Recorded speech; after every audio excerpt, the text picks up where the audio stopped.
Alright, buonasera, what's poppin'? It's your boy Big Rich, Queens, New York City, where we get busy. Mob Story Season 2, gentlemen, wipe your feet on the rug. Throw some smoke in the atmosphere. I'm a little excited. Pineapple Express time coming real soon. Of course, today's video is sponsored by Justice Tech Pros. Please subscribe to their channel, Justice Tech Pros on YouTube. Dominic and the whole team right there. It's a very good channel. You're going to learn a lot of things about the justice system, and you may find yourself in a situation where, you may need some good advice and information. Go check out the team at Justice Tech Pros. Let's get right into business. Murder Inc. veteran Whitey Tropiano hustled to the bitter end by Ed Scarpo, Cosa Nostra News. Ralph Whitey Tropiano reached the end of his rope at Leavenworth Prison, then one of the toughest prisons in the country, and played his final card. He sent a message to the FBI that he was ready to talk. Grasso. In early 1964, Whitey Tropiano had apparently figured out the grand solution to all his pressing problems. He'd give the cops in New Haven, Connecticut, lots of cash, and they'd leave him the hell alone. Specifically to protect his gambling operations in New Haven, Whitey offered to send payments of $100 to $500 a week, in addition to one-time upfront good faith payment of $2,000 each to New Haven detective Stephen Ahern and a West Hartford police official. Ahern and the West Hartford cop graciously accepted Whitey's payments, thanked him profusely, and went straight to their superiors and told them exactly what transpired. In February of 1964, Whitey and others involved in the bribery scheme were arrested. Ironically, by then, Whitey had never been less involved with his New Haven gambling operations, having charged his underling protege, Billy the Wildman Grasso, with handling the day-to-day. Whitey had decided to focus on legitimate front businesses such as the New Haven Grape Company he formed. He also became something of a construction mogul and built some new houses and shopping center in Brantford in partnership with a construction outfit. Tropiano first met Grasso in the mid-1950s, a few years after the New York mob leaders supposedly collectively awarded him the city of New Haven, Connecticut, for doing something for them on October 5th, 1951, at Joe's Elbow Room, a restaurant in Cliffside Park, New Jersey. According to FBI sources, Whitey was one of the gunmen who killed Willie Moretti, the powerful mafioso and longtime ruler of northern Jersey. Moretti had been stricken with terminal syphilis, a progressive illness that made him increasingly irrational and unpredictable, and worst of all, talkative. It was in such a state that Moretti had ambled into a chair before the Kefauver Commission, the televised 1951 hearings on organized crime that riveted the nation. Moretti's appearance didn't rivet his friends so much as deeply unsettled them with his bizarre behavior, answering questions by saying, "Certainly," as if in his best Three Stooges voice. He also invited his inquisitors to visit him at his New Jersey Shore home. Mob leaders feared that their friend would next spill mob secrets.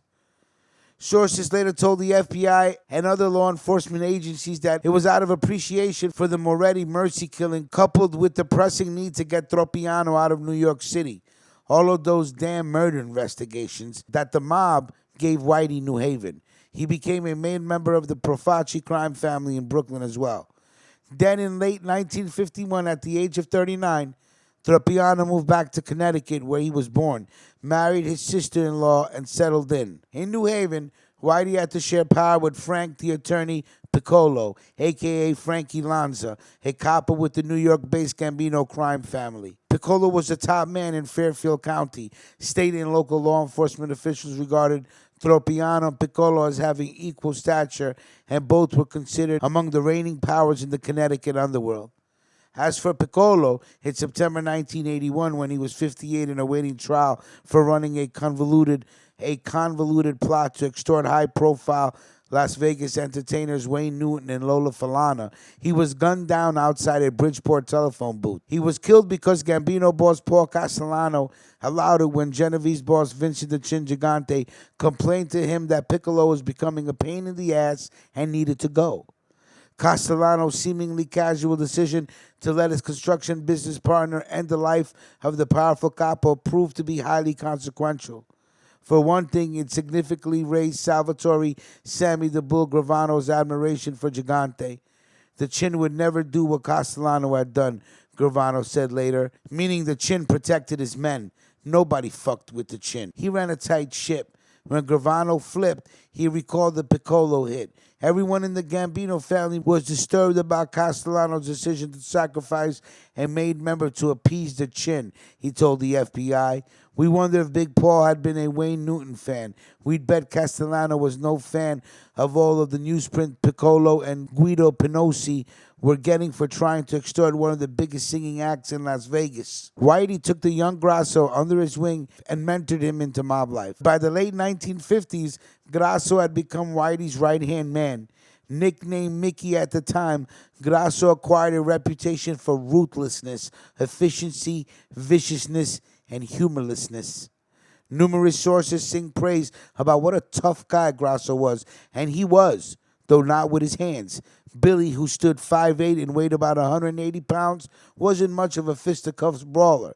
In 1960, Billy and Whitey had to stop frequenting a Wooster Street restaurant, which had been their hangout after a gangster beat the shit out of Billy there. Under Whitey's tutelage, Grasso married, had a son, and moved to the suburbs, and lived in a modest ranch on a quiet cul-de-sac in New Haven. For decades, Grasso kept a cover job as a clerk at a New Haven appliance and television store. Smart. I love shit like that. There are very few photographs of Grasso who went clothes shopping at Kmart and wore shoes that appeared to be fashioned from cardboard. He would drive 50 miles away to make a call, always on a payphone. Smart. When driving, he often pulled to the side, parked, and watched who might be following. Smart. Grasso dominated everyone around him and terrorized and petrified his mob underlings, who hated his greed but handed over to him every cent of his piece of whatever, from card and dice games, loans, insurance scams, and robberies. God help anyone who held back 1 cent. He was also the worst kind of health enthusiast in that he inflicted his lifestyle on those unfortunate enough to have proximity to him. He used it like a bludgeon. Grasso used to kill time on Sunday afternoons at John Sonny Castagna's apartment in Hartford. No one murdered it like Grasso, since he absolutely refused to discuss business indoors and damn little about anything else. The two were forced to sit there in silence and stare at the television or at each other. He ruined my whole day and make me miserable, Castagna later told the Courant after flipping and testifying. Desgraciad. Because you couldn't smoke when he was around. You couldn't eat when you wanted to eat. Couldn't have a drink if you wanted to have a drink because he was a health fanatic. Anyway, that's the way it went with him for like 2 years, with him every Sunday. Sometimes Grasso ordered his girlfriend to cook some food, invariably unsalted, to bring it to them. If the slightest thing was wrong, say the tomatoes weren't sliced, Grasso erupted. Someone would bring the food, the macaroni, and we would eat macaroni, Castagna said, and he'd start screaming, "You moron, cut the tomatoes. Don't think until I tell you to think." Testifying in federal court in the early 1990s, Castagna said Grasso's a real gangster compared to the pale imitations in abundant number. "You had to do what Grasso told you to do," Castagna said. He had a big ego. He treated everybody harshly. Old women, kids, everybody. He would threaten people over money, anything. It depended on how he felt when he woke up. If he was in a good mood, he would be all right. If he wasn't, he'd be nuts. FBI snitches were saying that Whitey had been promoted to capo in the Profaci family. Then, in the process of being renamed for Joseph Colombo, who had emerged as the new boss after the June 1962 death from liver cancer of the founder, the gravel-voiced Profaci died owing the IRS about $1.5 million in taxes. After his death, due to all the feuding that followed the departure of the olive oil king, the NYPD held a special watch in Brooklyn to head off any bursts of violence. Tropiano, awaiting trial on the bribery charge, used his army of lawyers and his plethora of medical problems, which included stomach surgery, to slow-walk the case. By 1965, Whitey and Grasso were focused on a new and ambitious venture to acquire a private garbage hauling business and use it to create an association of garbage companies. It took Whitey and the Wild Man only around 3 years to get indicted for the effort.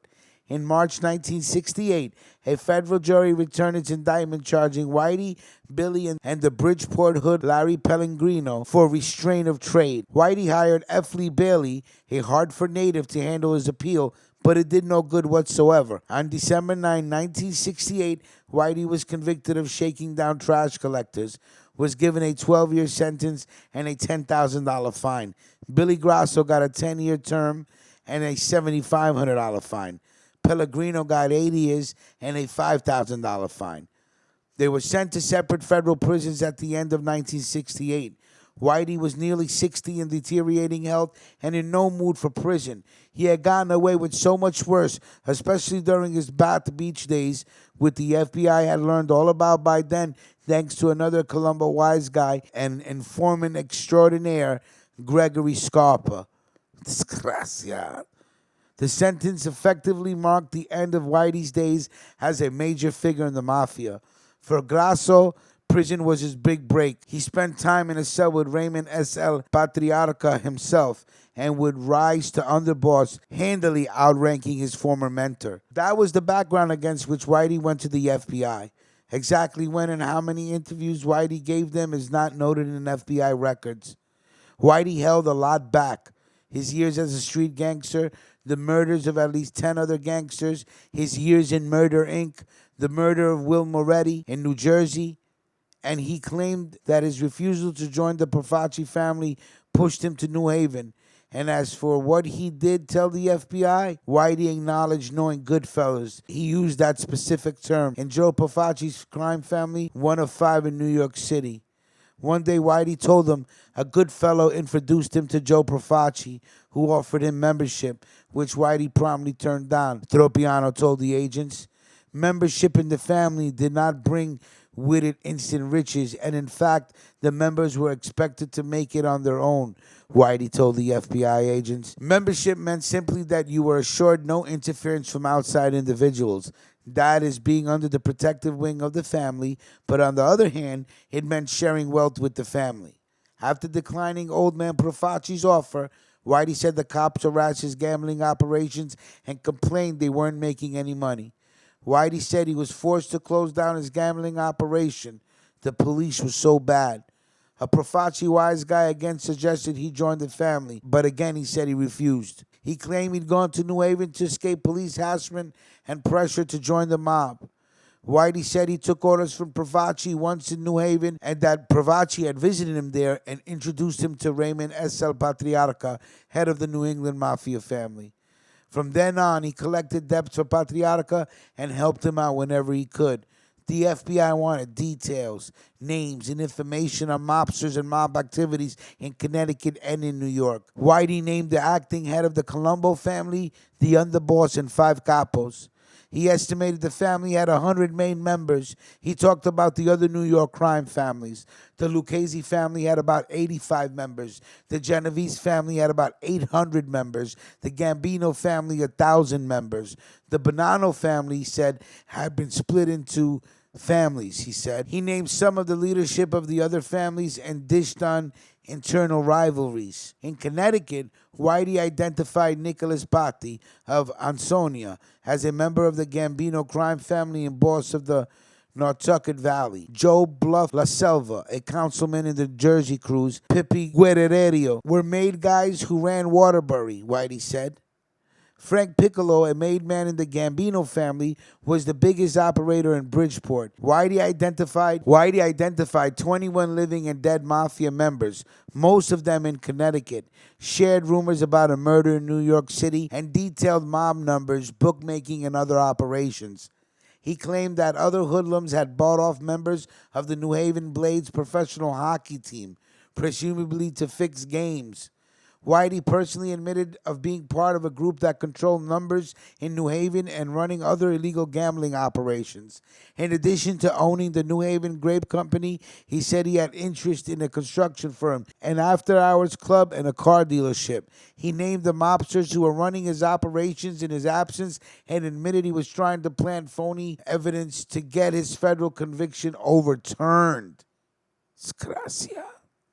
Whitey expressed anger and resentment toward co-defendant and former right-hand man Billy Grasso, who was serving his sentence in the Atlanta federal prison. Years ago, he said he'd taken Billy out of the streets, clothed him, fed him, and put him to work. He blamed Grasso for his conviction. Whitey's career as an informant was short.